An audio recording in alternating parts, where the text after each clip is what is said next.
Sebenarnya gelar perkara ini, permohonan gelar perkara ini boleh dibilang upaya untuk menunda-nunda. Kenapa? Pertama, setelah pemeriksaan tersangka dinyatakan akan mengajukan saksi dan ahli yang meringankan. Ya. Sekarang sudah lebih dari 1 bulan. Belum diperiksa ya? Belum diajukan satupun. Jadi buat kami juga ini apakah betul-betul serius menggunakan hak atau sekedar menunda-nunda. Sebulan ini waktu yang cukup panjang ya. Lalu masuk lagi gelar perkara. Sementara kalau kita lihat publik juga bisa menilai selama ini proses ini cukup komprehensif, terbuka ya, dan kredibel. Penyidik Polri ini sangat hati-hati. Jadi apalagi yang mau dipersoalkan ya. Sehingga kami tidak melihat ada alasan yang kuat. Terkait dengan ijazah, ini kan kembali lagi kebalik-balik nih. Ya, kalau dalam hukum itu tidak ada kewajiban ya seorang korban itu menunjukkan ijazahnya kepada para tersangka. Itu nggak ada. Nggak ada ya? Dalam hukum itu cukup ditunjukkan kepada penyidik, lalu disita oleh penyidik. Dan semua sudah dilakukan oleh Pak Jokowi. Mau apa lagi gitu? Nggak ada juga dalam hukum kalau Anda melaporkan fitnah, Anda tunjukkan kepada publik. Ini terbalik-balik antara persoalan sosiologis dan persoalan hukum.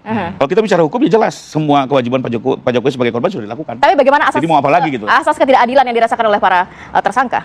Ini kan nggak jelas yang disebut ketidakadilan seperti apa gitu. Bahwa sekarang perbuatan ini terbukti ada konsekuensi, ya itu hukum memang menerapkan seperti itu. Kalau tidak terbukti ya bebas. Itu juga faktanya gitu ya. Jadi terlalu pagi kalau kita bicara ketidakadilan. Biarkan proses berlangsung, karena nanti yang memutuskan keadilan itu adalah pengadilan. Penyidik sama jaksa penuntut tidak hanya sekedar menyiapkan berkas, menyiapkan alat bukti, ya tidak juga menyatakan salah atau benar, dan nanti di ujungnya adalah di pengadilan itu sendiri. Dan terakhir, Pak Jokowi kan sudah komit.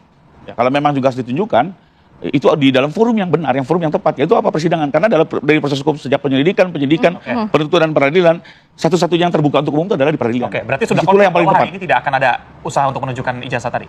Soal ijazah sekarang dipegang penyidik, bukan lagi di kami. Jadi bukan kami bisa menunjukkan atau tidak, itu sudah disita oleh penyidik. Tapi kembali lagi kalau kami melihat adalah karena itu juga kemarin baru hasil dari lapor, tentunya masih dalam segel ya. Nah, yang bisa membuka segel ini nanti adalah pengadilan. Itu juga satu prosedur ya. Penyidik penuntut umum tidak bisa membuka segel dari lapor. Itu harus pengadilan. Jadi menurut kami memang forum yang paling tepat, baik menurut hukum termasuk juga sosiologis, di sidang terbuka dan Pak Jokowi juga tidak keberatan. Oke. Justru